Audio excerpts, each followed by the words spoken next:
Welcome to this Marvelicious Toys one-shot. They're not just toys, they're Marvelicious. So we are here with the dream team of Marvel Legends, Dwight, Ryan, and Dan. Hello. Hello. Hey, Arnie. Good seeing you, buddy. Seeing you in person. I've been seeing you online so much lately. It's been a while. So, talking Giant-Man, you reposed him today. I have to redo my photo shoot, I see. What's your level of optimism right now? We're about 10 days out. Yeah, you know, you never say die, right? We're like just like the Goonies, man. You never say die. Campaigns typically have a big start, and usually, if it's a positive campaign, it has a good finish. And this campaign has been mostly positive.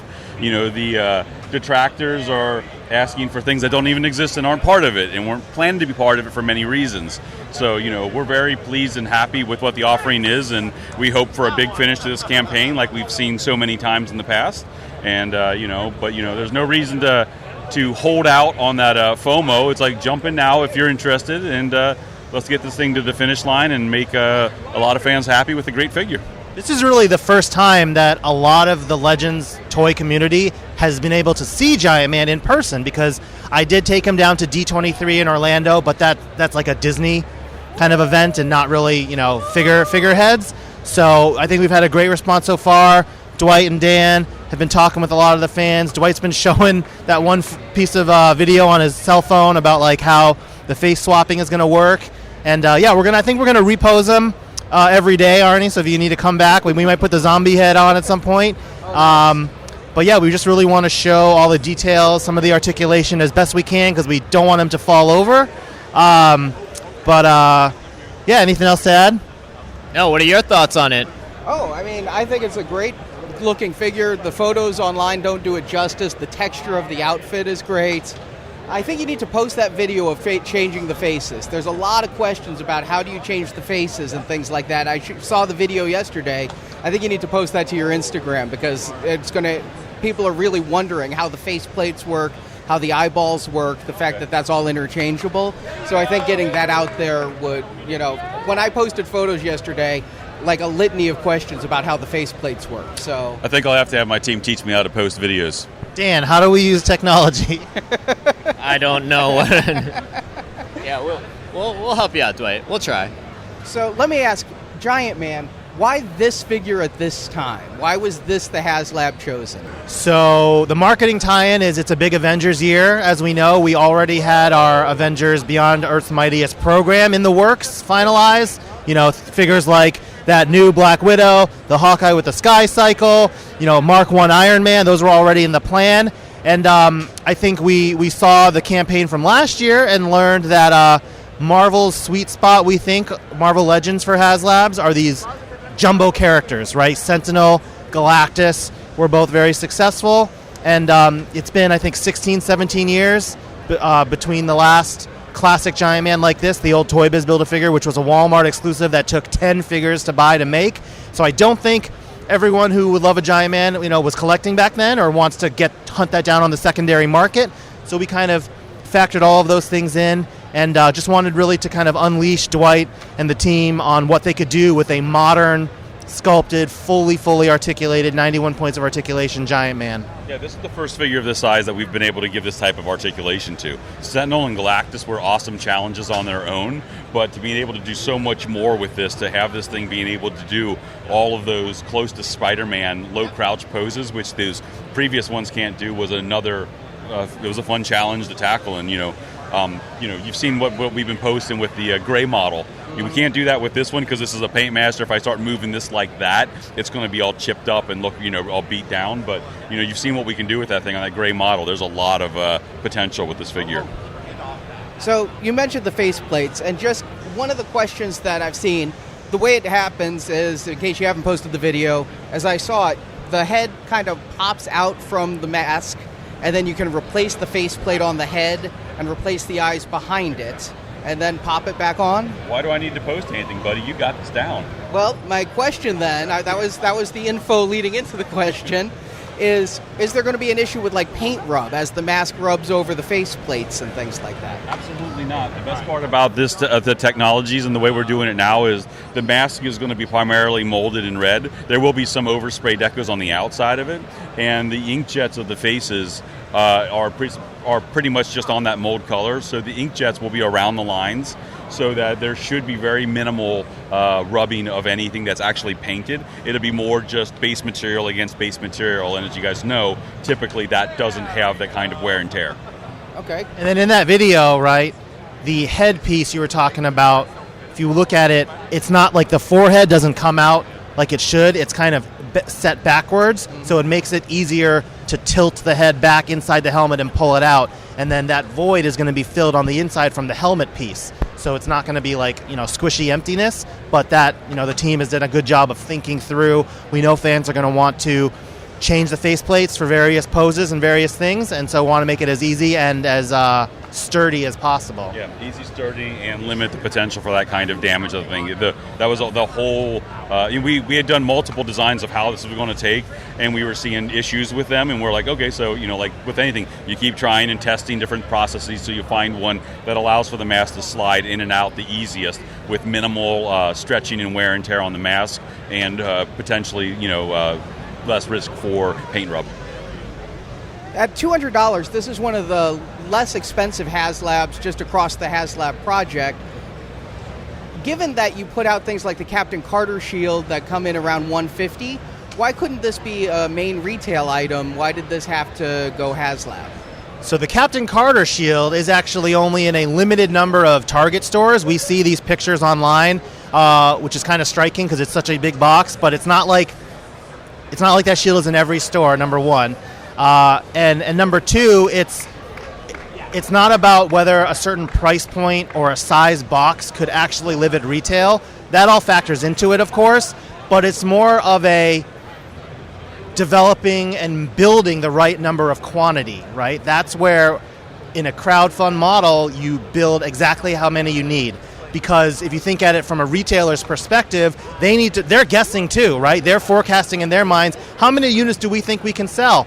And someone's got to take the liability to have it in normal retail. And that's where that question of we need to make the right amount comes in. So it's not a box size, it's not a price point issue for brick and mortar. It's kind of that forecasting question, I think. One thing, I understand that with the Engine of Vengeance, there were some negative feedback regarding the stretch goals of the figures and whatnot. Here, you didn't include any figures in the base. There's no figures as the stretch goals. I'm on record, I like stretch goals that actually accentuate the base, but I do think that my observation is figures move people into getting Haslabs. So why was the thinking, I understand that the cost would have been higher, but what was the thinking about not including like just a 6-inch Giant-Man or a classic Wasp or something like that with this Haslab? Yeah, I think that's a fair question. Well, I'd really love for the fans to try to take a step back and think through what we say when we were trying to make this the most accessible price point we could at exactly $200, right, for the Giant-Man. Yes, there are other characters we know that go with this classic look.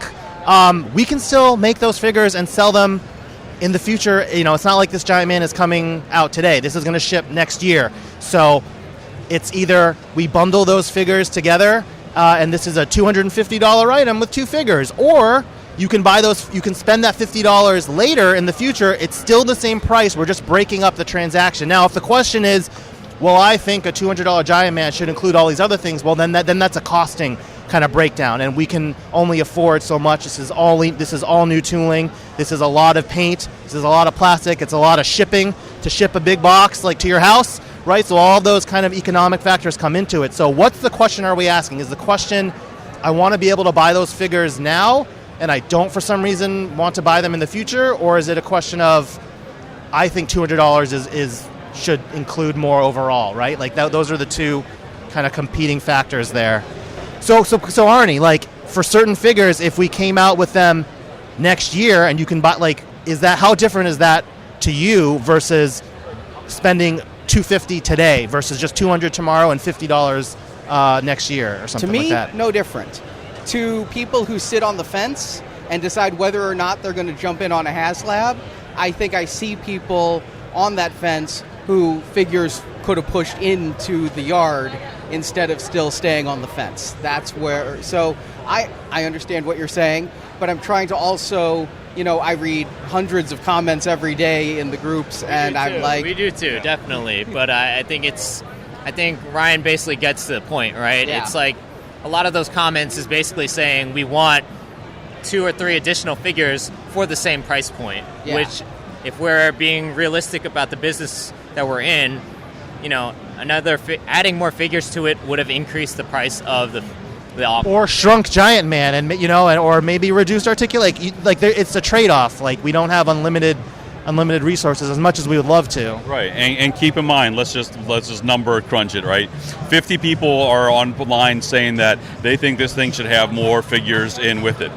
And then you scroll down, and then 50 people are saying, I can't believe you hid Goblin Queen and Mephisto behind a price cap of the Engine of Vengeance.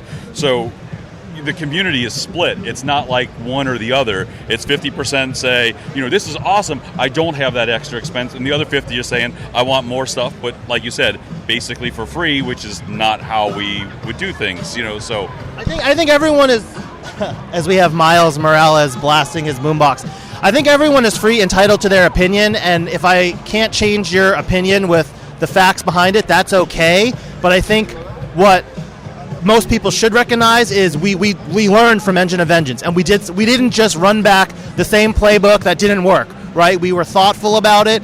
To come at it from a different angle, and I'm sure depending on wherever Giant-Man ends up, we will take learnings from this campaign and apply it to the next one as well. We're always thinking about it, so we can't please everyone. We try to do the best we can, but we're thinking through things, But I mean, we stand behind this offering at this entry price point of $199. Like you said, it's one of the best prices you've seen for a Haslab, and everyone who's seen it in person this weekend, literally everyone has been blown away by the actual scale. So like you said at the very beginning of this interview, looking at these types of items on your laptops and your cell phones don't truly give a 24-inch figure its justice. So seeing is believing, and the people who have had the opportunity to make it to Comic-Con, and I'm not sure when you're posting this, but like if you're able to make it out this weekend, come down and check this thing out, because it looks amazing in person. Like you said, there's a lot of attention to detail that went into this that you don't really, it's all there, but you don't get necessarily as much credit for it in photos as opposed to seeing it with your own eyes.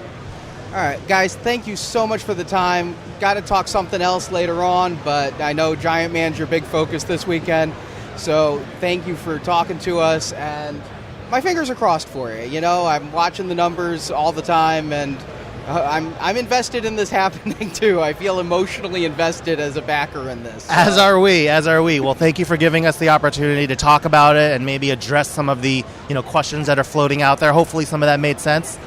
All right, thanks. You have a good show. All right, you too.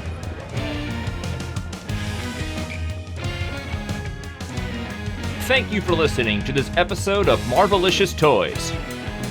Marvelicious Toys is a Venganza Media production, copyright 2023, all rights reserved.